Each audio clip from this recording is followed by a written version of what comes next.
Welcome to Public Eye.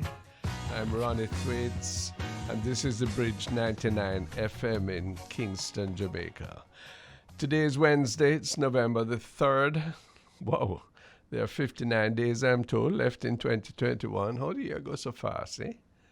And while we're grappling with so many societal ills locally and internationally, we're grateful for the blessings of life. Hey, this is a good place to live, you know. I want to tell all our people living abroad, checking in with us on Irie Jam Radio, soon to be linking with London and the diaspora in England. This is a program where you want to link all of the Jamaicans everywhere in the world and to say that if you have a job and if you understand how this society runs, it's a good place to live. It's free in many, many respects. Some would say too free. I don't think so, but we need discipline along with the freedom, don't?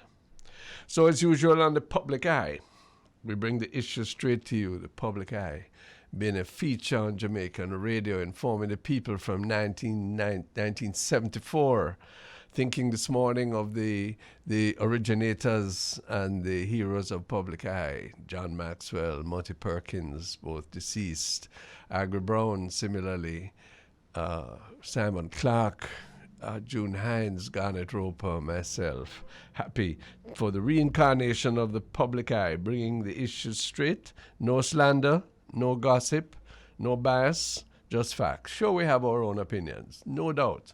Now, in today's program, the president of the Jamaica Manufacturers and Exporters Association, John Mahfood, joins us to speak about how the manufacturing and shipping industry has been affected by the pandemic and the implications that will have for the Christmas period. And in the second hour of the program, after 12 o'clock, afternoon in Jamaica, Managing Director for the Jamaica Stock Exchange, Mrs. Marlene Forrest, will discuss ways to invest in brand Jamaica and investment opportunities for the future. We would like people in the diaspora to invest in Jamaica. They understand us, we understand them, and the Jamaica Stock Exchange is an important vehicle to make that possible. And the returns on the Jamaican Stock Exchange are among the highest in the world. Yeah. And so therefore, we want to look at the prudence and the safety and give you a sound of the voice of the very reputable management of the Jamaica Stock Exchange. We want you to make money in Jamaica, people here and people abroad. We'll also have our usual New York connection with Beau-regard, love his name, you see, live from the studios of our sister station, Irie Jam Radio in New York. Please join the Bridge Nation conversation. We woke up to the news yesterday that 3 women who were reportedly abducted on Monday were found safe. Hey, we don't like to talk about these things, you know, because they give people, they feel bad about the country, and people abroad will feel reluctant to come here. The ladies, men traveling in a taxi, a red plate taxi, okay, and they're abducted. And fortunately, they're released. But of course, they fleece them of their money. So, women now, we're not like Afghanistan, you know, when we have to women can't go out without a man. That's not our style. Yes, people are. You heard me say it earlier. People are relatively free in this country. We have a lot of human rights, which means we have a lot of human responsibilities as well. And I don't want to reach a point now where we say that whether women can't go out on their own or they feel vulnerable to do so, man going to just stop in a car and say, get in there, see a gun, and then give me your money or show me a pin, and then anything can happen. Too much of that, man. This arms house business has to stop. One of the reasons why it takes place is because we have this unregulated transport industry. Yes? That's the problem. Because man can just get a license anyway. You don't have to prove who you are, too tough. You don't have to prove your emotional stability or that you're a person of good repute before you are given the right and responsibility to pick up people and to carry them. Yeah? And to have them in your custody for the period of time. And if you're of evil mind, even beyond that. So this is a very serious issue, you know? Yeah. And it needs action from the government. We can do better than we are doing now. This business where a man can just pick up a car and pay money a month time and drive around and do anything. That alone, the regulation of that will not stop the crime of abduction. But there are measures that can be easily available. Technology can allow some kind of warning sign for women and other vulnerable persons. And there are also devices, I'm thinking of the pepper spray, not necessarily recommending it though, that people can have in order to protect themselves better. But, we're going back to school shortly. I hope so. Yeah, what's the story on that? And transportation becomes very, very important in order that we can ensure that we have safe passage, not only healthy passage, but secure passage for our children on the public transportation system. Yeah. You know what we do? We tell people on this program exactly how it's here. We offer an opinion, and we invite your response. We're hearing some good news. I want to see it happen before I start clap too much. But the news that we're going to get some more tourist flights out of the United Kingdom is a good thing. We'll stretch that information a bit more when we do another kind of program next week. But the fact that the airlines now feel that the market is ready for a return and the public health facilities are in place to have a return of flights by British Airways, Virgin Atlantic, and TUI, the big tour company, is a good thing. Yeah, everybody wants the tourist sector to come back to its full strength. Yeah, think about it, Jamaicans. Think about it. The fact of the matter is that tourism has in fact taken the place of sugar, as the dominant element in the economy. Sugar was in the past. Now tourism is taking the swing. I am worried about any industry that is so strong and so unitary that that when something happens to that one, as the pandemic has caused for tourism, that the country kind of go into crisis and pop down. All right? And that's what's happened, It's the remittances coming from our people in the diaspora who have in fact kept us going. And the news this morning was that the remittances, I think it was last month, October, were not as strong, probably about 20% less than it was last year. Now we're still trying and doing, the remittances are doing much better than they were in the past. But we can't depend on somebody else working abroad. That is the broth. That can be the porridge and the bread, We have to provide for ourselves by our own labor here, supplemented by the investments, by the remittances, by the family considerations of those Jamaicans who are living abroad. So we're glad to hear that at least there's the infrastructure behind some kind of tourism revival. Good. Prime Minister Holness is in England at the climate conference. That's good.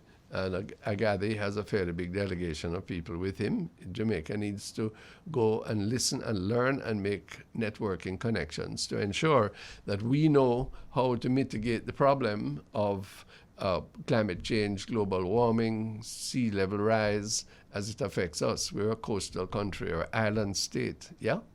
And so that's very important. I must say, stop right there just for the moment. What a performance by Prime Minister of Barbados, Mia Amor Motley. I know the lady, and she's a strong, strong advocate on behalf of small island states. And she represents and has emerged, nobody tell her anything, but she has emerged as the leader of the Caribbean. There's no doubt about that, yes? And she speaks with strength, with logic, and with passion about our developmental needs and our place of disadvantage in the ongoing climate crisis. Proud of Miss Motley, yes, and rather than having red eye about her or saying who is first in which kingdom, come we just deal with that, no? And strengthen the witness and the claim of the Caribbean to ensure that we are getting the very best approach to all of these matters. Hello, the rest of the world sees us as one state, They don't know about Jamaica versus Trinidad versus Barbados versus St. Lucia and Antigua, let alone Belize and the Bahamas. They think of us as one. Why we don't stop this divide and conquer business, divide and not conquer, divide and lose, be defeated business. I want to be clear, I'm a federalist, yes, from the time of the West Indies Federation. It is only conceit and narrowness and selfishness that keeps us apart as a people. There are many other obstacles, but we have to overcome those. And in respect of the climate crisis, in respect of the pandemic, in respect of the perils of neocolonial economy, political economy, we need to act together in order to make a difference. Well, I'm ready to take a break if you are, yes. And I didn't see that, but let's take a break and soon come back. John Mahfood, morning, sir. Morning, Ronnie. Thanks so much for joining us. John Mahfood is the president of the Jamaica Manufacturers and Exporters Association. John, we broadcast to Jamaicans abroad for the most part, as well as people here. I'm anxious to hear from someone in your position as a businessman and as a leader of a organization, the JMEA. Can we look forward to a surge in manufacturing and exporting as we try to recover from COVID, or are there problems of infrastructure, of supply chain, of other problems that will give us pause at this time? Give us your view, please. Thanks, Ronnie. I just wanted to mention when the previous caller was speaking, you were speaking about the use of the toll highway by the police. Yes. I don't know if you have checked it, but it is my understanding that when the police were transporting the Pastor Kevin Smith, they had to go on the toll road because they didn't have the money to use the toll road. What do you think of that, sir?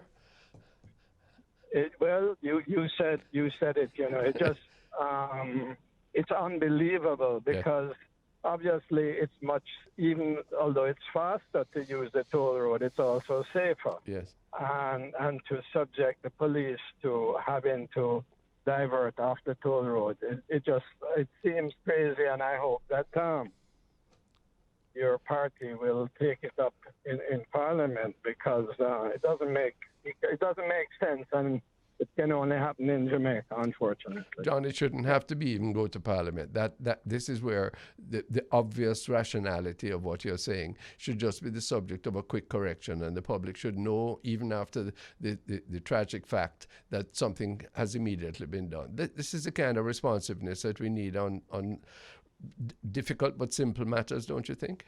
I think so. It doesn't make sense. Yeah. So anyway, hopefully they will correct that. I hope so too. Because to try and figure out what justification there could be, it's hard to imagine. Indeed. The fact, Ronnie, is that the manufacturing sector has gone through a pretty tough time, like all other sectors, starting with the lockdowns and this is going back now, to the end of 2019, and now we're the end of 2021. So it's basically 2 years that our country has been in this situation, and the economy has been hurt, as well as obviously poor people, because we have not resumed normal living and so on. So it affects the local economy and the local manufacturers when production can't be at its normal pace because there is less money in the economy and less people are on the road and so on, and schools are closed and all of that. However, having said that, we see that this year in particular, the manufacturers are coming back and they're doing a couple of reasons. Number one is when things were really bad in 2020, a lot of companies took action to reduce their cost of operations and become more efficient, and were able to live within the reduced level of sales. Yes. So that means that as the economy starts to come back, they will be in a better position to be profitable and to be stronger when sales come back to where they were before. Are there particular subsectors that were able to do that more than others? Well, I'm looking at the junior stock exchange companies, yes. and you know, there are a number of different ones. They're not even all manufacturers. And to look at the published numbers of how they've reduced their cost of operation and reduced their break-even position. Yes. You know, so it's across the board. I think anybody who is facing a tough time, if they are planning to stay in business, they have pull to in the sales. Yeah, but that's a good thing then. That's a positive. That's a good thing. Yes. Yes, absolutely, and it means that they will be in a better position in the future when business comes back to weather it and to make more profits and to employ more people. But we have also seen another unusual issue, and that is that the cost of freight, as everybody knows, has gone up very, very considerably. So an example of this, 2 years ago, a 20-foot container, you pay $2,000 US to transport goods from China to Jamaica or from Thailand to Jamaica. And now that is $12,000 or $14,000. Whoa. That impacts on the cost of the goods. Yeah. And that's partly what we are seeing in terms of inflation in Jamaica, in that, you know, if you have goods in the container and you have an extra $10,000 to pay for those goods, you have to recover it. You have to recover it. And that is a big part of the increase in costs that we are seeing in the supermarket. I hadn't understood that as clearly. And is there a question, too, not only of increased costs, but of delays? Yes. And also, when companies import goods, and you have to pay duty, because everything you import in terms of finished goods, you pay 20% duty. That 20% is also applied to the transport cost. Okay, so I didn't know that. So that's a big part of the cost we are seeing. And of course, not to get into too much detail, but, you know, as the U.S. Consumers have gone back to work and have started to buy up a lot of stuff, including houses, they have created a big shortage of goods and both raw materials and finished goods, and caused increase in prices. So everybody who is importing goods into Jamaica have seen a 15% increase in prices, and on top of that, you see the increase in the shipping costs. So we are experiencing high inflation. It's now 7%, and I think that that will continue through Christmas and early next year, and then hopefully will start to stabilize. But one of the unusual things is that the freight costs to Miami and New York from the Far East is even higher than it is to Jamaica. When I said to you that we're paying $12,000, they're paying $20,000. So, and that's going to but that reverberates onto the cost of the imported goods that come here from Miami and New York, doesn't it? Right, but it also creates an opportunity for Jamaican manufacturers. Yes, sir. In that, and I was talking to the owner, Mr. Azan from Boss Furniture. Omar. He is now able to export his furniture and beds to Trinidad and Barbados. I see. And compete against the Far East manufacturers because the freight cost between Jamaica and Trinidad has not gone up. So it might only be $1,000. Yeah.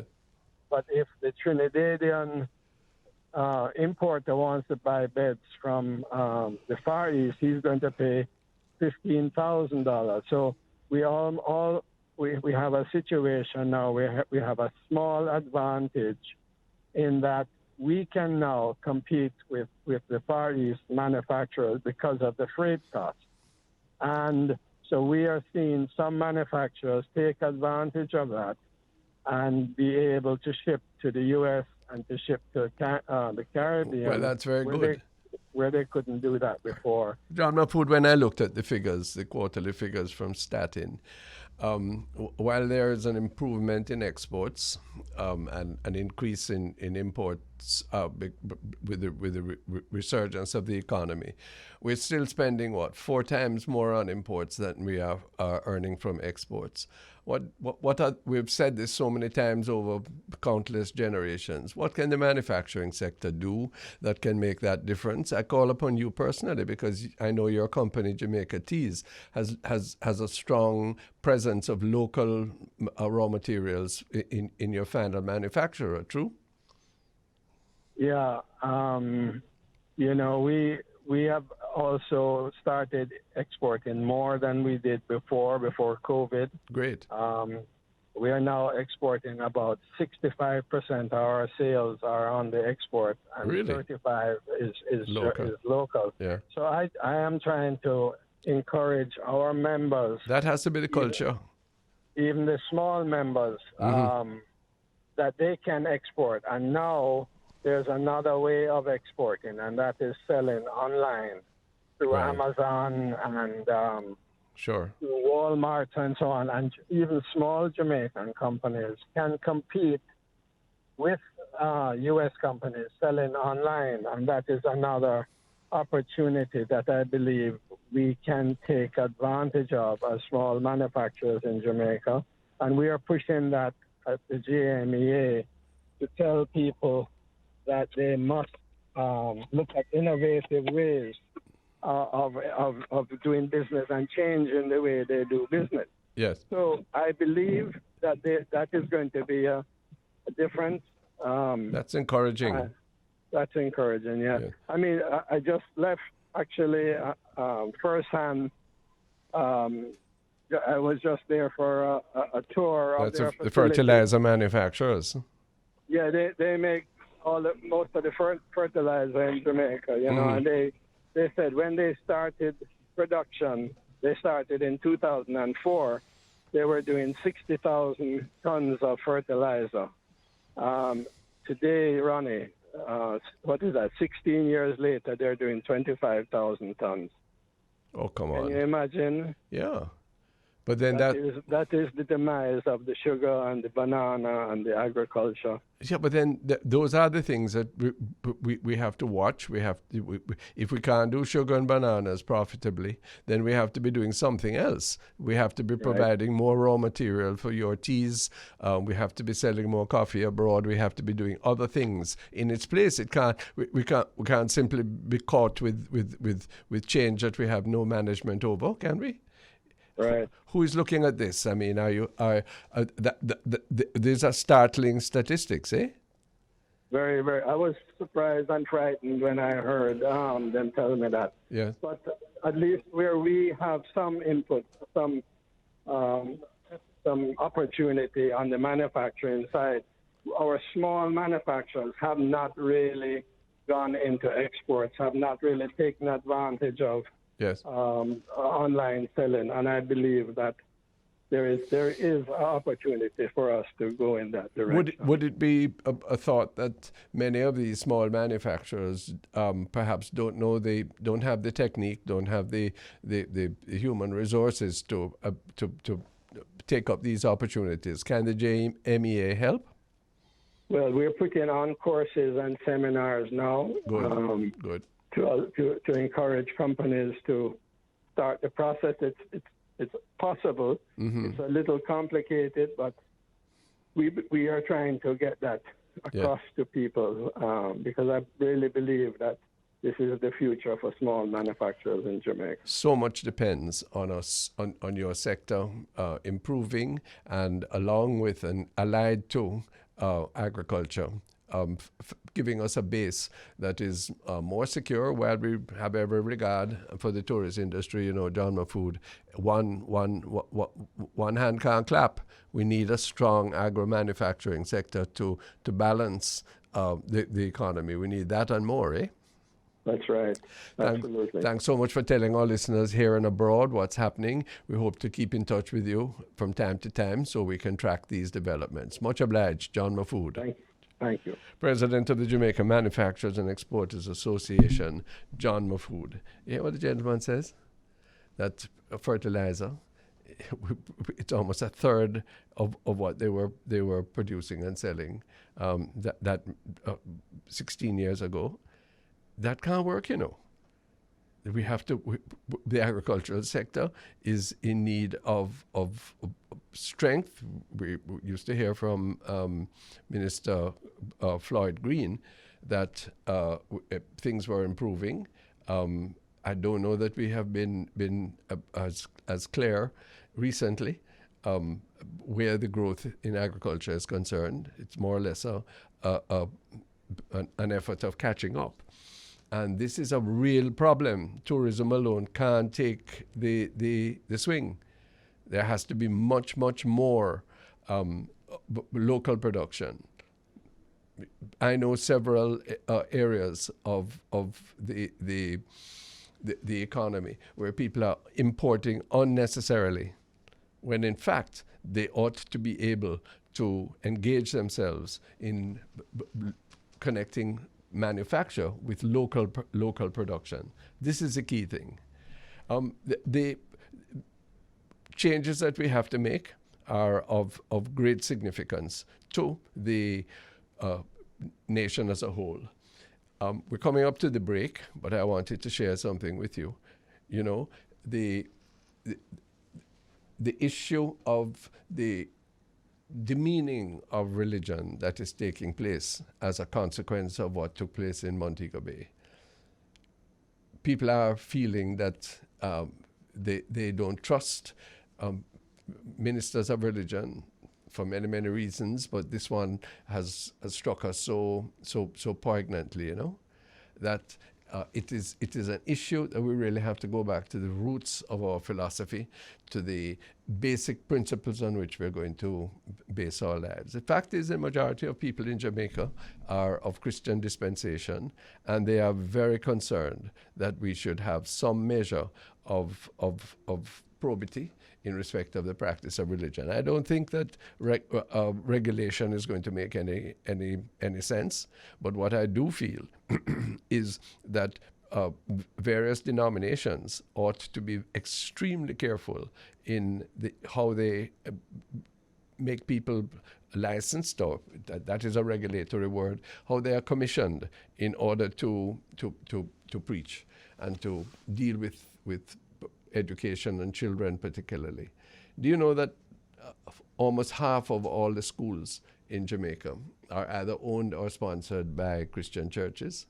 They have a tremendous responsibility. They have a tremendous obligation, particularly at this time where the schools have been closed for such a long period of time. It is of tremendous importance that we ought to be able to look at proper education in civics, in human relations, in religious studies in our schools. People have to have morals, you know. Where do they pick up the morals from? From the street corner? From the mass media? From social media? You think so? No. Even although a lot has gone wrong, we have to highly regard our churches and our religious principles if we want to see better come in Jamaica.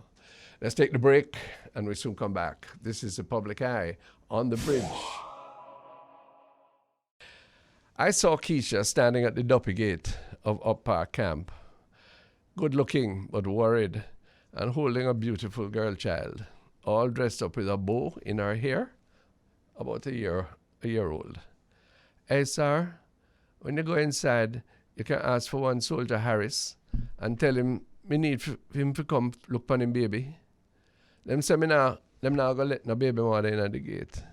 So me I beg you, the baby need feeding, and me don't do him nothing for him treat with so. The tears of rejection and frustration flowed. Mercifully, the baby Likely the main victim of the trauma took no notice. Keisha's situation, the escalating debasement of women in Jamaica because of capricious relationships, is largely ignored by all the gender equality advocates and the social self-promoters. No money at home, desperate for affection, turned fool by the soldier's uniform, pregnant at grade 11, no C-sex subjects, and now this. No father's name on the birth certificate either. Uncertain how to and ashamed of carrying the guy to the family court because that would mean that he would never talk to her again. Facing want, hanging on to the only precious person in her entire life, needing affirmation, rescue, and dare anyone say it, love. Hey, sir, you can help me find a place to stay with the baby? Me will work, you know. One taxi man said will carry me go somewhere, but I'm afraid I am. His nurse me did want turn, you know, but me get confused. Normal runnings. It's not only my girl who is confused. We all are. We keep wasting billions on bacchanal and banality, allowing predators to mix up our money business while ignoring the decline of social capital.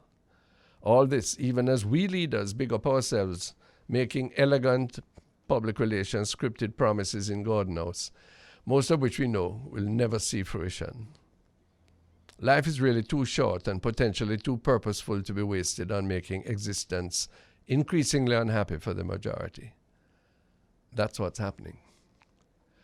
I see Mrs. Marlene Street Forrest's picture on my monitor. I wonder if she's on. Is our friend Beau-regard in New York on? Hi, hello, Miss Marlene. Grateful, glad to have you. And glad to be here. Are you hearing me? I'm hearing you very well and grateful for your company. Mrs. Marlene Thank Street you. Forrest is Managing Director of the Jamaica Stock Exchange. My lady, we're broadcasting to the diaspora in the tri-state area of the United States. And these are people who have been keeping us going by sending increased remittances while we have had problems because of COVID, as you know. And Yes. I'm anxious that we ask you to explain to them what are the opportunities, what are the advantages, and if there are any, the perils of investing some of their savings in stocks and bonds on the Jamaica Stock Exchange rather than putting them for probably negative returns in some bank in New York or Hartford, Connecticut. Is there a case we can make for bringing Jamaican-based or Jamaican-originated capital back home to our economy? Definitely a case to be made, and something, as you know, I keep on encouraging. Yes. One, when we look at why, we have to look at what are the advantages for the diasporans. And one of the advantage, which is more in terms of looking at Jamaica as a place to grow, develop Jamaica, it would be good to invest in Jamaica. That's one. But on a level of a personal level, the fact is that we are growing, we are developing, and we need capital. And that capital is put by companies to good use. We have seen where those companies that have raised capital, and raised capital mean that persons would have invested in them, that are listed on the exchange. They have done well, and they have been very resilient too in the COVID period. And that is because of the fact that the companies are well regulated, and the regulation and all of that creates transparency. And transparency in and of itself also lend itself to the strengthening of these companies. So many of them were able to pivot. And the fact that we regulate, because the diasporans want to know, is it safe? Is it efficient? Can we rely on putting our monies back here and one, getting a good return on investment, that it is safe? These are some of the questions that they grapple with. And I am able to say that the companies that are listed on the exchange are regulated. this exchange itself is regulated. So we want to get that comfort going. And the returns by many of these companies um, is above, as you say, the negative returns that many diasporans would get when they invest in their treasuries and so in the United States, Canada, and the other places like UK. So the fact is that there is a many benefits for them when they are spending some of that money that has shored up Jamaica during this pandemic. Yes. A part could be spent also looking at investing in the market. Despite the fact that we have been affected by COVID, there are companies that are on the market that are still resilient, that are doing well. And you know the old adage, you buy low and you sell high. Well, this is it. It would seem to me that this is a opposite moment for that recommendation to be made. We have no doubt. We just finished speaking with John Mahfood of the manufacturers and exporters. Many companies have had harder times here and abroad, but if the values now, if anything, might seem depressed, having regard or in comparison to what we hope for by revival of the economy in a fairly short period of time, would that be true? Most certainly, you have put it well. Yeah. So this is the time for investors, individuals to invest in the market. Yeah. Look at the fundamentals, general fundamentals of these companies, how they are managed, things like that. What are the plans, the strategic plans for growth, and invest in them based on some of those criteria. But yes, stock prices are somewhat depressed at this time. They are not at pre-COVID levels. And we know that these companies are solid companies, most of them. So yes, it is a good time to invest. So, Mrs. Marlene, Street Forest, how first of all, you have to be rich to invest in the stock exchange. And if there are people in Hartford, Connecticut, or Queens, New York, or Hoboken, New Jersey, listening to us and thinking that they would like to, is there a mechanism to do it? How do they get the appropriate advice and direction? I am glad you asked that question. We have been, in terms of financial literacy, we have been saying that you do not have to be rich. This is a conduit for wealth creation, not for rich man to just come in. It's for wealth creation. So if you want to create wealth, this is the way to do it. Looking at the stock market, it is a preserver in terms of capital. And also when you look at the yield, the value over time, you can see that it is one of the best form of investment. The fact is, start small, test the waters, come in. That is what we preach. And that is what we have seen with others within the diaspora that have actually taken advantage of the market.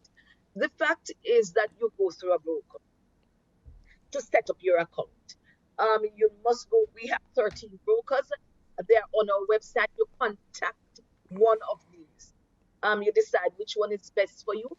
However, what we also encourage, because persons are in the diaspora, the brokers who are best able to access the JSE online trading platform would be the brokers that you look for, because having set up your account with the broker, you can now decide to register for online trading, meaning that each time you want now to do further purchases or sale, you could do that right in the comfort of your home when you have the time, if you are so adept at doing.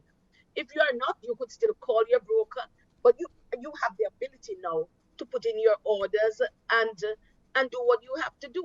So, the diaspora, I'll tell you, diasporans, when we had a conference, they said that's what they wanted. And the Jamaica Stock Exchange went all out to develop that app, that trading them, the online trading platform. So I would want to encourage them, because we have done it for you and we understand your importance to our development. We also understand that you can benefit. It's not a one-way street. That you find a broker and then you can trade online if you want at your convenience, or you can have your broker continue to trade for you. Many people will say, okay, that sounds nice, but really, are there, by comparison to markets in the United States, say, or Canada, England, is investing on the Jamaican Stock Exchange generally going to provide me with better returns? Or most, well, I can tell you what we have, the returns that we have had over a 5-year period, in average, is over 70%. So, and that is average on a yearly basis. So the fact is, I don't think you could do better than that. No. So can we just clear? If I invested $100 5 years ago, my investments might after that 5-year period be worth 170? No, it would be more than that, because you would have the multiplier effect. Of course, yes, I understand. Yes, of that, yes. Okay, yes. Well, I don't think there are many other markets that can offer that.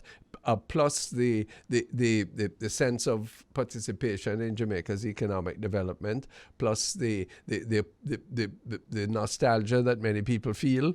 All of these, and also comparing the very weak returns that some developed markets are offering, eh? Yes, and Ronnie, what we want to emphasize is the fact that we are well regulated. We don't have to preach the fact that we have a good democracy. We don't have to preach the fact that in terms of fiscal management, we are doing that. So the fundamentals of the economy are pretty sound. And so the companies, even where there is a dispute, they are holding their own. Yes. What is the demographic that is investing on the Jamaican stock market? Is it older people? Is it companies themselves? Is it young people? Is it males? Is it females? People here, people abroad? Do you have any idea of who your customers are? Oh, most certainly. So, Ronnie, about 10 years ago, one would say that it would be more mature persons investing and more male. We would also say almost absolutely no diasporans.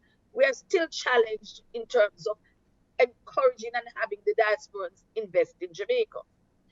However, what we have found now, it's a good mix. You find that the female, as a report just out has said, we are the 5th in the world in terms of female investing in the market. As a proportion of your of those investing? Yes. Wow, that's very interesting. Wow, that means that women are stepping up, means that they have the resources that they wish to put aside in this way, and that they obviously, and women are noted for their prudence, that they have a great deal of confidence in the market platform. Yes, they are developed. That is now, women first, even with prudence, they would pull back. Yes. But what we find is that pull back from investing in the market. What we find, even some recent IPOs that we have had, and these are recent now, it was 50-50. Is that so good? And, yes. We have young people now who are investing, even those who are in the tertiary institutions, not working. Yes. But what you see is building a culture also for when they get out into the working world. So that, we have a very good mix that I'm comfortable with. I'm only not comfortable with the level of advantage that the diasporans are taking.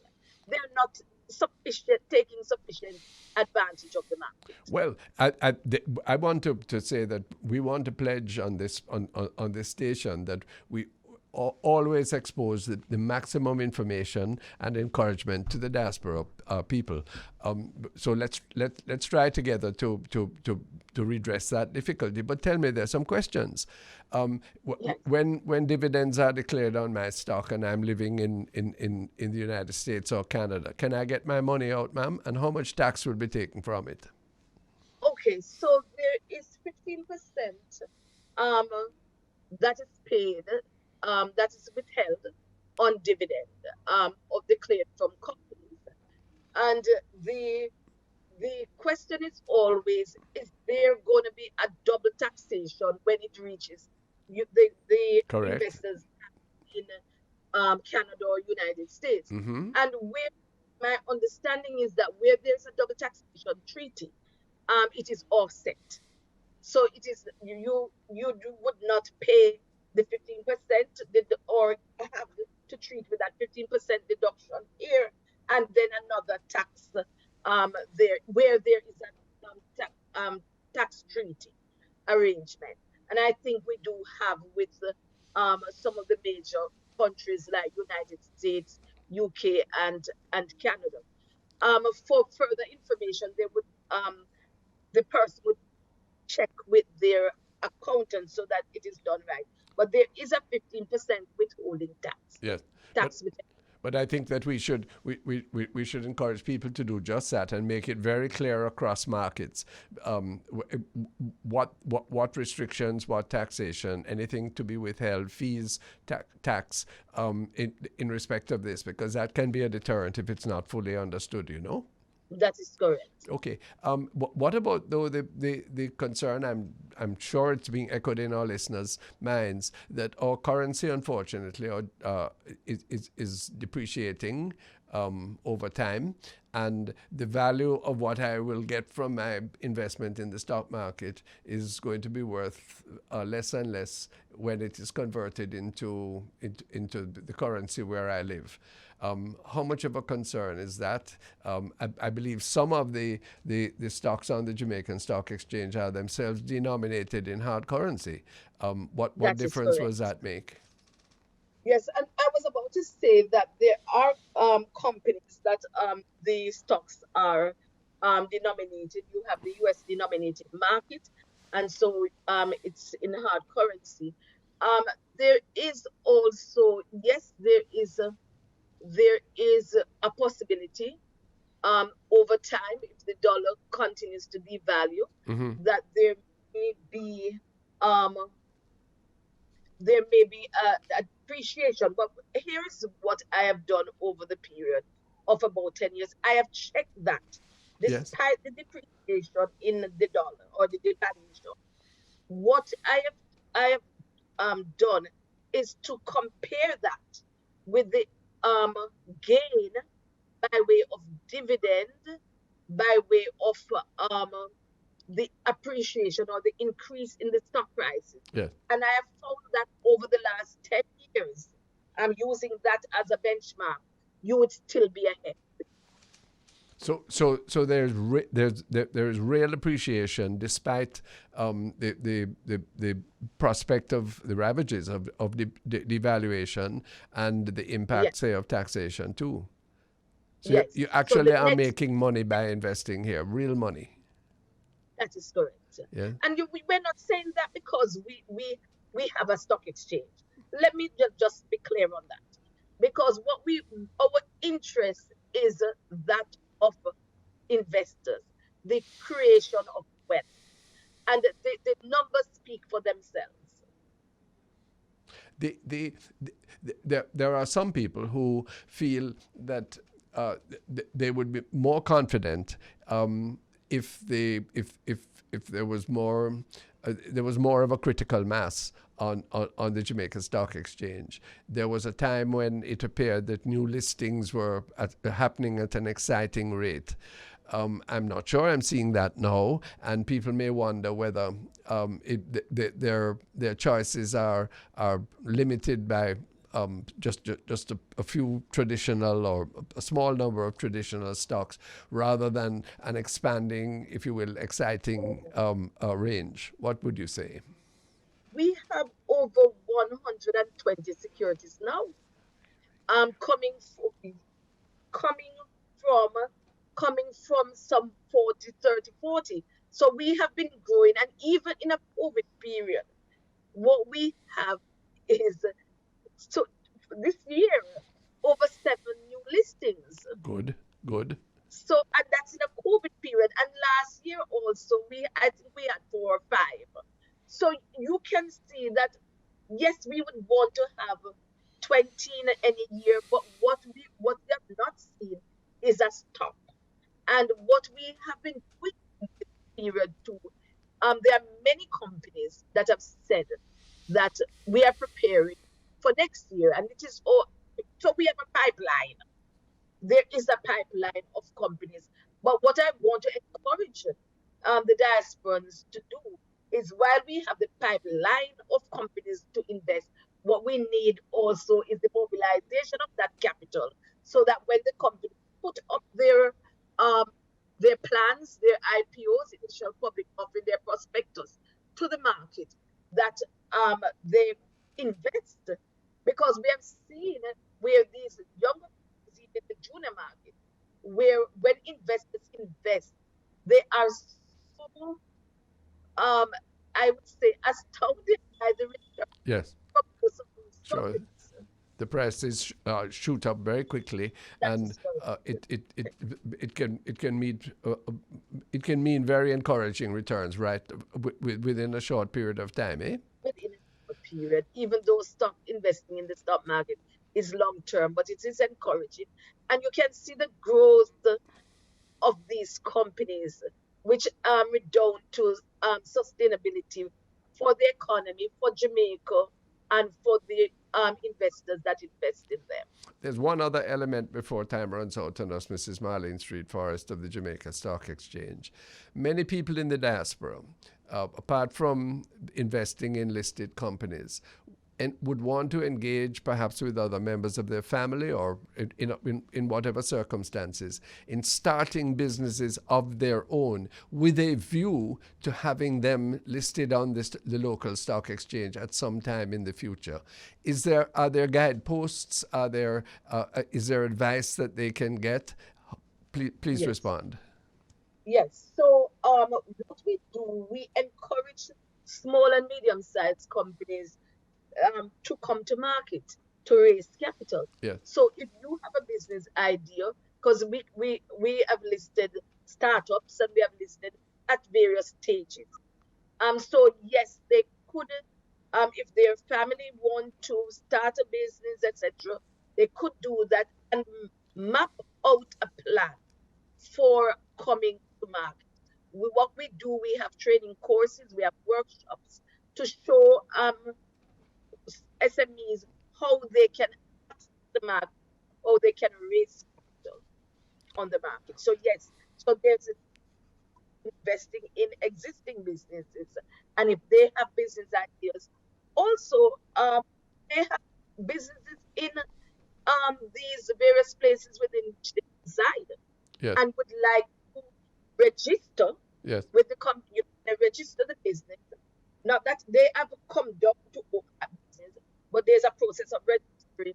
I didn't know that. Can Yes. and raise capital on the market for these businesses, because Okay. we out of what we do. Uh-huh. So we have come, for example, in Canada. That's where the company is resident, Yes. and they raise capital on our market. How does that benefit us? When they declare dividend, it comes to Jamaica. Yes. We earn hard currency. Yes.